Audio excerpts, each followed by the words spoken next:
भाजपा ने आपको इतना विकास के लिए काम दिया और आज आप खुलासा कर रहे हैं कि हमने वोट ही नहीं दिया। भाजपा के अगर इल्जाम लगता है कि पांचों मुसलमान भाजपा को वोट दिए हैं तो उनका से विकास होना चाहिए था। जफर का विकास खाली क्यों हुआ? इतनी बड़ी बात कह रहे हैं, ऊषा सिंह नाराज ना हो जाए। हम कसम खा सकते हैं कि हमने वोट नहीं दिया। तब आपके ऊपर आरोप लगा था आप पैसा लेके गायब हो गए। किसने दिया हमको पैसा? है कोई प्रमाण है? मतलब आपने ईमान नहीं बेचा। अरे है जो है अब वही है कि एमआईएम में आप वापस आ गए और कोई समझौता नहीं। मतलब एमआईएम पार्टी ने मुझे ओवैसी साहब ने आदेश किया, प्रदेश अध्यक्ष साहब ने कहा कि तीनों जिला पंचायत जो आपकी पार्टी की हैं उनको आप एंट्री कीजिए। इसौली विधानसभा में लोग ये कहते हैं कि समाजवादी में राजनीति करो, भविष्य में तुम टिकट पा जाओगे, मुस्लिम बाहुल क्षेत्र है, तुम विधायक बन जाओगे। मैंने उसको ठुकरा कर ओवैसी साहब को पार्टी में फिर जाना अपना अच्छा समझा।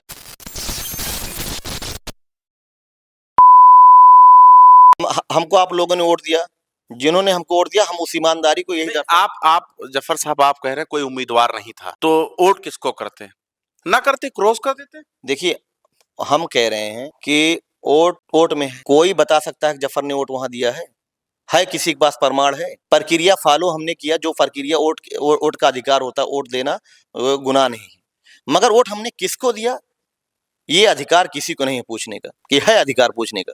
उस जनता का है जिसने आपको एमआईएम के नाम पर वोट दिया है। तो हम उस जनता को ये कह रहे हैं कि आप मेरे ऊपर भरोसा रखिए, मैंने भारतीय जनता पार्टी को वोट नहीं दिया है। इतनी बड़ी बात कह रहे हैं, ऊषा सिंह नाराज ना हो जाए। हम कसम खा सकते हैं कि हमने वोट नहीं दिया। बहुत बड़ा खुलासा है ये। बहुत बड़ा खुलासा कर रहे हैं, हमने वोट नहीं दिया। हम कसम खा। बार आप ऑन द कैमरा बोल रहे हैं। मैं जो कह रहा हूं कि जो आपने सवाल किया कि आप वोट देने ना जाते, भाजपा ने आपको इतना विकास के लिए काम दिया और आज आप खुलासा कर रहे हैं कि हमने वोट ही नहीं दिया। भाजपा ने मेरे लिए जो काम, भाजपा पार्टी ने नहीं किया, भाजपा के जो यहाँ के सांसद थे उनसे व्यक्तिगत हमारा लगाव था, उन्होंने हमारे व्यक्तित्व पे वोट दिया था। ये नहीं है कि विकास दिया था। अरे भाई, हम कह रहे हैं 5 मुसलमान हैं, क्यों जफरी को विकास हुआ? जफरी क्षेत्र में क्यों हुआ? भाजपा के अगर इल्जाम लगता है कि पांचों मुसलमान भाजपा को वोट दिए हैं तो उनका से विकास होना चाहिए था। जफर का विकास खाली क्यों हुआ? जफर का, जफर की जनता का। अरे भाई, इलाके का वार्ड नंबर 32 का। अब बताइए, हमको वोट का अधिकार आप बहुत बड़ा खुलासा आपने कर दिया। मैं कह रहा हूँ, कसम खा सकता हूँ। मतलब आप कसम खा रहे हैं? हाँ, कसम खा रहे हैं। वोट नहीं किया आपने? नहीं किया भाई। ऊषा सिंह नाराज ना हो जाए। ऊषा सिंह नाराज होती नहीं, मैं दावे के साथ कह रहा हूँ। हम राजनीतिक बेरन हैं। तब आपके ऊपर आरोप लगा था आप पैसा लेके गायब हो गए। अगर ये किसी ये हुआ कि गोवा चले गए, आप उस समय के निकलवा के देख लीजिए, पूरा टिकट फाटा अगड़म बगड़म जितना चेक करा लीजिए। मैं कहा था वो लोगों को पता कर लीजिए मैं कहा था। पिताजी कैडर की राजनीति करते थे, आपका बहुत बड़ा अंपायर है, तो आप चंद पैसे लेकर आप गोवा भाग गए। तो चंद पैसा कौन दिया? किसने दिया हमको पैसा? है कोई प्रमाण है? कोई प्रमाण है? ये मौखिक बात करना, अफवाह बनाना, ये अलग बात है। सत्ता भाजपा की थी, भाजपा ने हमको, हमारे पीछे 2 पुलिस लगाई थी।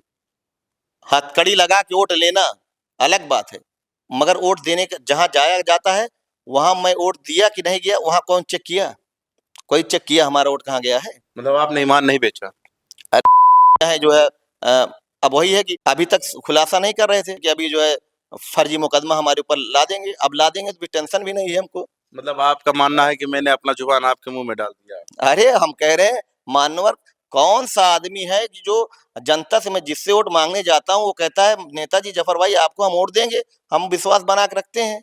अब उसने वोट दिया कि नहीं दिया, मुझे विश्वास है कि वोट दिया कि नहीं दिया। इतने बड़े खुलासे से हमें लगता है पूरा भूचाल आ जाएगा। भूचाल आने दीजिए। देखिए, खुला कह रहा हूँ, मैंने वोट ऊषा सिंह को नहीं दिया है। मेरा वोट चेक करा लें अभी, बैलेट। आपके पुराने फाइल ना खोल दिए जाएं। हमारी पुरानी फाइल खोल दी जाए, हमको कोई परवाह नहीं है। सुनिए, इतना निडर कैसे हो गए? भाजपा की सरकार अभी गई नहीं है, ना केंद्र में ना राज्य में। भाजपा की सरकार, कांग्रेस की सरकार, समाजवादी की सरकार, ये सब सरकार कैडराइज नेता हूं, मुझे सब मालूम है। मैं उस नस्ल का नेता हूं जो नसबंदी कांड को, आपको मालूम होना चाहिए, इतिहास पता कर लीजिएगा। 1976 रंकेडी गोली कांड, जो नसबंदी कांड है, मेरे ही बाबा दादाओं ने, मेरे ही पुरखों ने उसका विरोध किया था। यही स्थान है जो इंदिरा गांधी की सरकार चली गई थी, मैं उनका वंशज हूँ। इंदिरा गांधी चुनाव हार गई, सत्ता कांग्रेस की चली गई, उसी धरती पे आज आप बैठे हैं। आप पता कर लीजिए, नसबंदी कांड रंकेडी, मैं रंकेडी का रहने वाला हूँ। मेरी दादी जेल। आपने पूरे 4 साल सत्ता का मलाई खाई है, उसके बाद अब जब चुनाव आ गया तो आपने उगल दिया सब कुछ। अरे भैया, हमको बताइए कि प्रस्ताविक अधिकार मुझे है ना, मुझे 1 पैसा भत्ता मिलता है ना, मुझे तनख्वाह मिलती है, और मेरे कारोबार है, मैं अपने कारोबार से 4थी मर्तबा चुनाव लड़ा हूँ। अगर पैसे के लिए लड़ता चुनाव ना, 3 मर्तबा चुनाव लड़ा, खर्चा नहीं लगा होगा उसमें 50 लाख रुपए, मगर मैदान छोड़कर हमने भागा नहीं। हमने कहा चुनाव हम लड़ेंगे, अभी भी हारेंगे चुनाव, तब भी लड़ेंगे जिंदगी भर, जब तक जिंदगी रहेगी। ये चुनाव, इस समाज हमारा जो हमारे साथ जुड़ा है, वो व्यक्तित्व को मेरे जानता है। एमआईएम में आप वापस आ गए और कोई समझौता नहीं, मतलब एमआईएम पार्टी ने मुझे, ओवैसी साहब ने आदेश किया, प्रदेश अध्यक्ष साहब ने कहा कि जिला अध्यक्ष साहब से कि आप तीनों जिला पंचायत जो आपकी पार्टी की है उनको आप एंट्री कीजिए, अगर वो आना चाहते हैं तो हमने कहा कि हम क्यों नहीं आना चाहते। दीवानगी है, वही पागल दीवाना जैसे आप जब मुलाकात देखिए, करते हैं, अगर दीवानगी थी आपके अंदर। देखिए, दीवानगी अगर न होती तो मैं उस पार्टी में न जाता। इसौली विधानसभा में लोग ये कहते हैं कि समाजवादी में राजनीति करो, भविष्य में तुम टिकट पा जाओगे, मुस्लिम बाहुल क्षेत्र है, तुम विधायक बन जाओगे। मैंने उसको ठुकरा कर ओवैसी साहब को पार्टी में फिर जाना अपना अच्छा समझा, इसलिए। नहीं तो बड़े बड़े नेता हैं इस इलाके में, जितने भी नेता लग रहा है कि आपको टिकट मिलेगा? टिकट देना वो पार्टी का काम है। पार्टी टिकट देगी तब भी स्वीकार है, नहीं देगी तब भी स्वीकार है। हम किसी तरीके से नहीं, अभी थोड़ी देर पहले आप कह रहे थे कि हम हारे या जीते हम जनता के लिए खड़े रहेंगे।